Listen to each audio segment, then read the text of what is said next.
거의 뭐 경쟁사들을 압도합니다. 이때가 아마 초격차라는 말이 참 어울렸던 시기였던 것 같아요. 근데 저는 이게 이렇게 들립니다. 내가 방정식을 못해서 수학 점수를 잘 받지 못했지만 미적분을 잘해서 나중에 수능에서 좋은 점수를 받을 수 있어.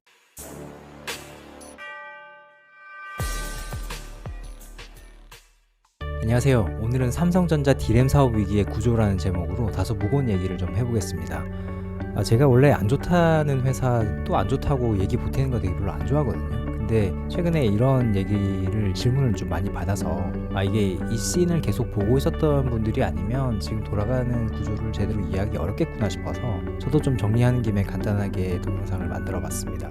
그래도 반도체에 조금만 관심이 있으면 그 정도는 아실 거예요. 반도체를 안을 들여다보면 트랜지스터라고 하는 스위치가 있고, 이 스위치의 어떤 선폭을 작게 만들수록 생산 원가나 성능 측면에서 굉장히 유리하다. 그래서 이 선폭을 굉장히 줄이는데 기업들이 집중을 하고 있다. 이 정도는 아실 거예요. 그래서 회사들이 어떻게 이거를 내려왔는지를 제가 좀 정리를 해봤는데 20나노 때까지는 실제로 선폭을 숫자로 밝혔습니다. 25나노, 21나노, 20나노 이렇게 다 얘기를 하잖아요. 근데 10나노 때 들어오면서 부터는 정확하게 숫자로 얘기를 하지 않고 이렇게 XY, 그러니까 1 앞에다가 XY 이렇게 붙여가지고 영어 알파벳으로 붙여줬습니다. 이게 1세대를 1X라 그랬고요. 2세대는 1Y, 3세대, 4세대, 5세대, 6세대. 그러니까 3세대까지 XYG를 하고 4세대는 다시 A로 돌아온 거죠. 그러니까 10나노 때 5세대 1B 공정이 현재의 최선당 공정입니다. 자, 이 제일 위에가 S가 삼성전자, 그 다음에 하이닉스, 마이크론 이렇게 정리해서 보면 삼성전자가 이전까지는 이 경쟁사들 대비해서 각 공정의 양산 시기가 여긴 한 1년 이상 빠르고 여긴 한 반년 이상 빠르죠.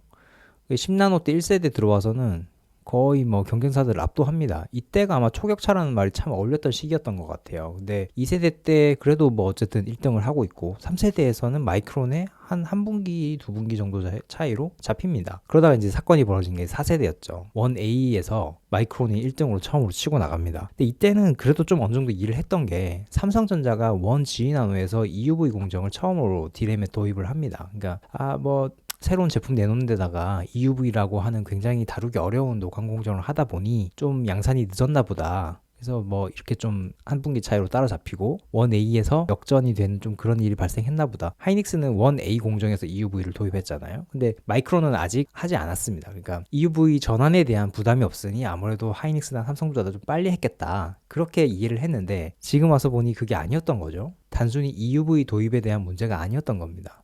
그럼 궁금하실 수도 있을 것 같은 게 한두 분기 아니면 1년 정도 먼저 생산하는 게 뭘 대수냐. 어차피 다른 경쟁사들도 다 같이 생산하는 거고 같은 제품을 생산하는 거면 한두 분기 늦는 게 뭐 크리 문제냐라고 생각할 수 있지만 사실 반도체를 포함해서 모든 전자제품의 가격이라는 건 우하향합니다. 시간이 갈수록 가격이 오를 수는 없고 물론 월마다 분기마다 조금씩 등락이 있을 수는 있지만 전반적으로 보면 우하향할 수밖에 없습니다. 예를 들면 LG 그램 노트북이 갈수록 비싸지진 않잖아요. 신제품이 나오기 전까지는. 그럴 수밖에 없는 게 그 안에 들어가는 모든 소재와 부품, 반도체 이론류들의 가격이 다 빠지기 때문이거든요. 그래서 삼성전자가 이 선단 공정을 치고 나갈 때는 이 경쟁사가 진입하지 않은 요 시기, 여기 1X에서는 이 시기, 여기서는 이 시기에 가장 먼저 시장에 진출해서 가장 가격이 높을 때, 특정 제품의 가격이 높을 때 혼자서 이 프로핏을 굉장히 높게 가져갈 수 있는 거였거든요.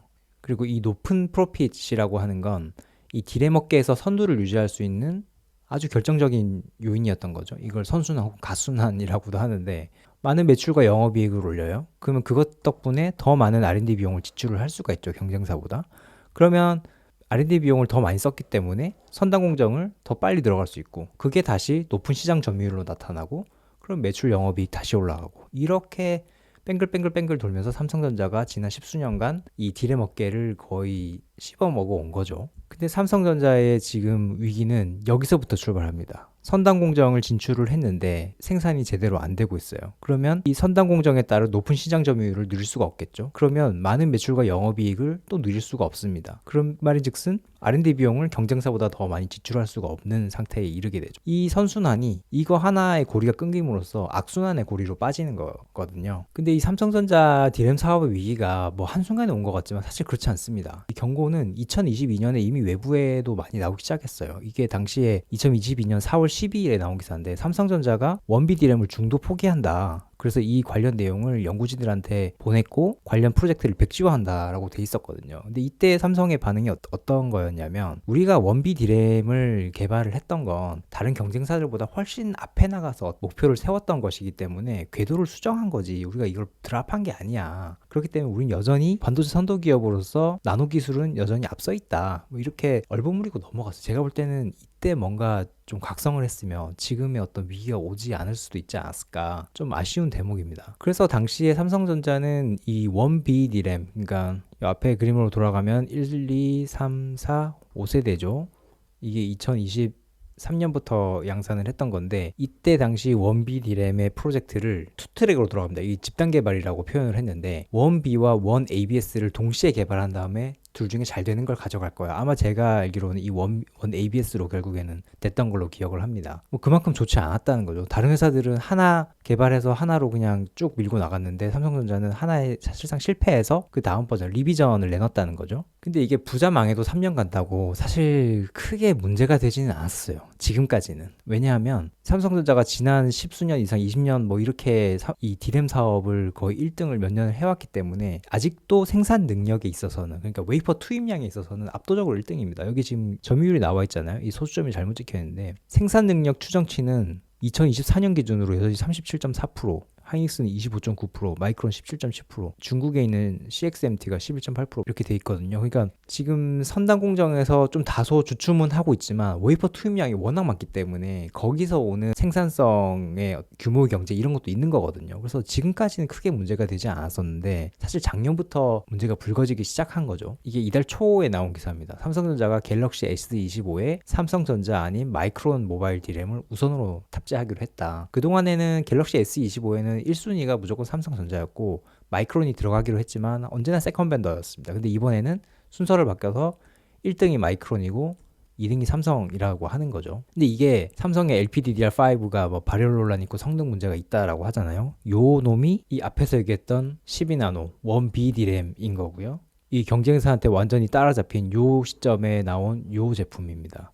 결국에는 지금 5세대 디램을 설계 변경을 추진한다고 해요. 아니 이미 이제 삼성전자를 포함해서 경쟁사들이 작년부터 계속 양산을 해왔던 거고, 심지어 SK 하이닉스는 이 1B 디램을 기반으로 하는 HBM3E를 엔비디아에 공급해서 엄청난 수십조 원의 매출과 영업이익을 누리고 있는데, 삼성은 이제 와서 이거를 설계 변경을 추진을 한다는 거죠. 여기 기사에도 나와있지만 1년 넘게 제조한 디램의 설계를 바꾸는 거는 좀처럼 볼 수 없는 매우 드문 경우입니다. 저도 이런 경우는 처음 봅니다. 문제는 이거죠. 1B가 그렇게 좀 좋지 않았는데 그러면 그 차세대 버전은 이제 1C가 될 거잖아요. 그럼 1C는 어떠냐? 1C가 중요한 게 왜 그러냐면, 삼성전자는 HBM3E는 이제 뭐 어떤 하이닉스를 따라잡는다거나 이런 거는 좀 쉽지 않아진 것 같고, HBM4에서 하이닉스한테 역전을 하겠다는 이런 좀 전략을 가지고 있는 거거든요. 그걸 위해서 가지고 있는 전략이 이겁니다. 코어 다이를 1B를 뛰어넘고, 지금 설계가 워낙 안 좋다고 하니 1C로 한번 가보자 이거거든요. 이 코어 다이는 HBM을 이루는 이 다이들입니다. HBM이 요만큼의 HBM이잖아요. 여기 안에 이제 여기 쌓여 있는 게 각각의 디램을 적층해가지고 만드는 건데, 이게 지금까지는 삼성전자는 1B가 좀 상태가 좋지 않으니까 1A로 만들어 왔어요.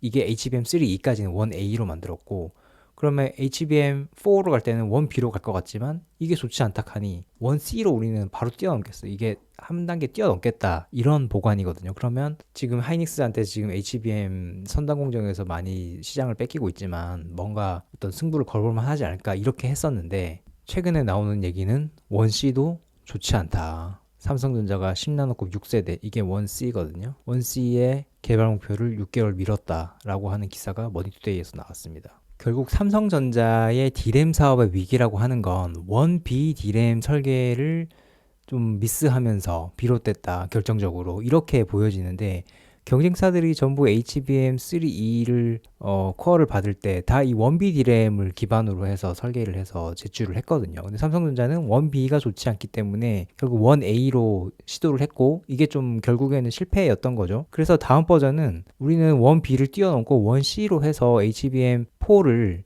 코어를 받을 거야, 지금 이렇게 하고 있는 게 전략인데, 저는 이게 이렇게 들립니다. 내가 방정식을 못해서 수학 점수를 잘 받지 못했지만 미적분을 잘해서 나중에 수능에서 좋은 점수를 받을 수 있어. 이거랑 비슷한 것 같거든요. 그래도 삼성전자라는 회사가 워낙 저력이 있고 그동안에 했던 레거시들이 있기 때문에 잘 이 위기를 헤쳐나갈 거라고 생각이 들지만 참 어려워 보이는 거는 사실입니다.